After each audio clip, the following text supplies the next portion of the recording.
life, every day, late at night, not okay. All I want, and I pray, all I need is a better.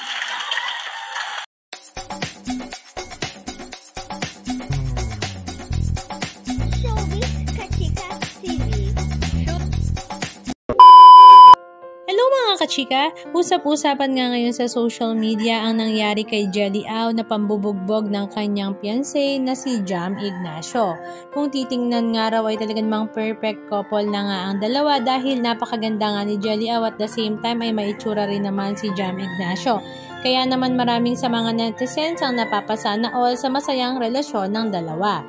Photos and pictures could be deceiving nga talaga dahil hindi naman lahat ng nakukuhanan ng litrato at ibinabahagi sa social media ay masaya.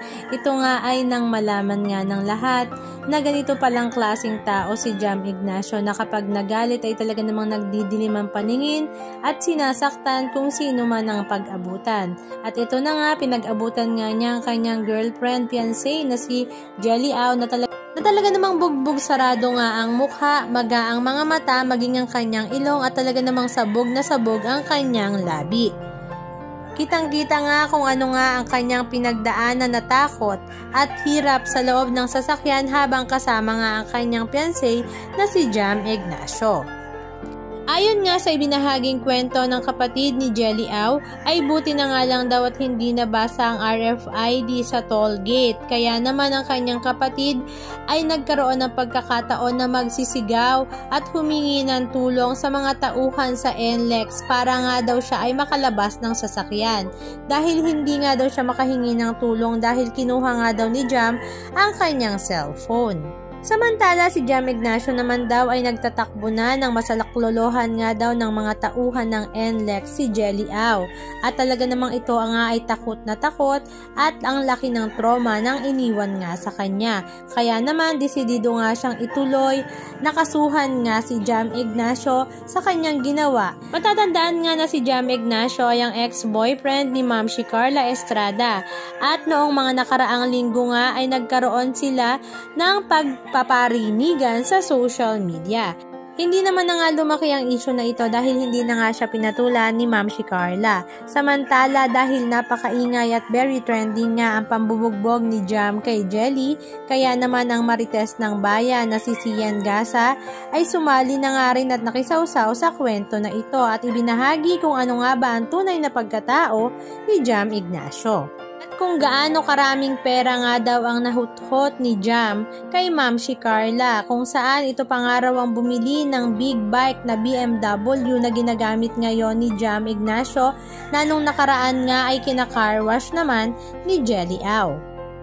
At nakakatawa namang ibinahagi ng mga netizens na kung kay Ma'am si Carla nga daw yan ginawa ni Jam Ignacio, malamang sa malamang ay lagot na lagot nga siya kay Daniel Padilla. Lalong-lalo na nga kung kasama ni Daniel ang kanyang tropa na incognito. Doon pa nga lamang daw ay baka hindi na malaman ni Jam kung ano ang kanyang gagawin. Samantala, marami naman sa mga netizens ang binalikan nga ang story ni Jelly Au sa kanyang social media kung saan nagpapa-nails pa nga ito kasama ang kanyang boyfriend na si Jam. At nagkataon nga na ang tagalinis ng kanyang kuko ay may pangalan na Carla at the same time ay patawa-tawa nga siya na ipinokus pa nga niya ang camera kay Jam at doon sa naglilinis nga ng kuko na may pangalan na Carla.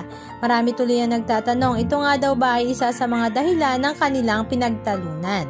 Halika at panoorin natin ang ilan sa mga video clips ganap na ibinahagi ni Sian Gasa patungkol sa istorya na ito.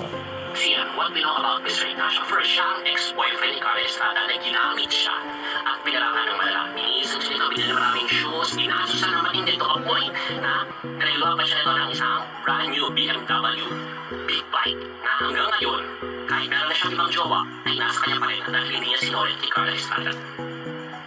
Ito pang plot twist dyan. Ating napagkalaman mula sa ating very reliable sources, na ang perang ginamit ni Carla Estrada na pambili ng BMW big bike ay galing sa kanyang butihing anak na si Daniel Padilla. So, technically speaking, ibinili ni Daniel Padilla ng BMW big bike. Higit 1 milyong piso si Jam Ignacio. Damn!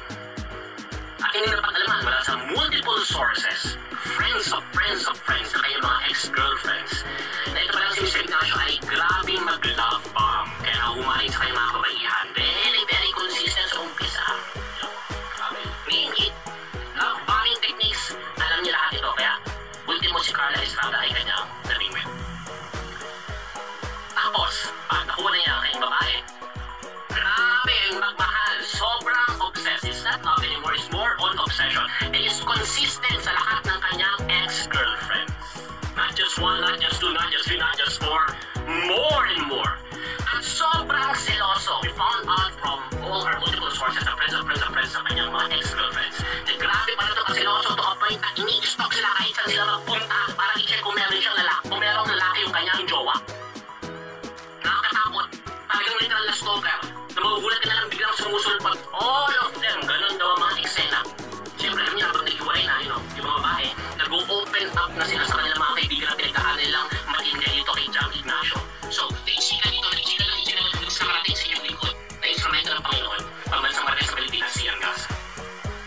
Meron pa siyang billbook before na umabot sa 50-50 sa ICU. Meron pa siyang bisa kwento na hindi pa kumpirmado, na heard lang natin from friends of friends na dahil ayaw ibigay yung phone sa kanya ng kanyang girlfriend, may gusto yata siyang i-check. Ginawa niya, kinagat niya yung paa. Grabe, kung totoo man yan. Damn, katakot, no? Ano ba yung heard natin? Oh, ito pa. Mga Mars, meron siyang nabuntis. Yung bata ngayon is more than 1 year old. At hindi niya sinusustento kailanman. Pinadalit man lang yung nanay. So, as of this moment, yan pa lang yung mga nasagap natin. At kung meron na yung mga findings sa mga susunod na oras o susunod na araw ay akin pong ipapaalam sa inyo mga mahal mga kabayan dahil alam naman is my duty and responsibility to slope this kind of celebrity chismis sa inyo lahat. Again, magandang gabi po and may God bless us all. God bless the day, Mr. John. Okay. Dapat puro mga ibabaw muna bago pa sa upa. Kasi para ano? Para yung hindi mo gasgasan. May car wash girl. Bayad ko Bayad ko, sir. Tama ba ito? Tapos dito na sa baba. Hindi ito pa. Pwede ko galawin. Yeah, sige. Nagaling yung susi. May brush. May brush eh. Parang may kuryente. Ito may brush sa mga sing-sing. Okay. Babasain pa? Tignan ito. Yan. Ano to? Kasi may mga... Yan. Tutorial kasi magpapatayo kami ng car wash. Para marunong ako. Yung bagong negosyo namin ngayon 2025. Pinapractice niya na ako. Ano ba? Yan, tama yan.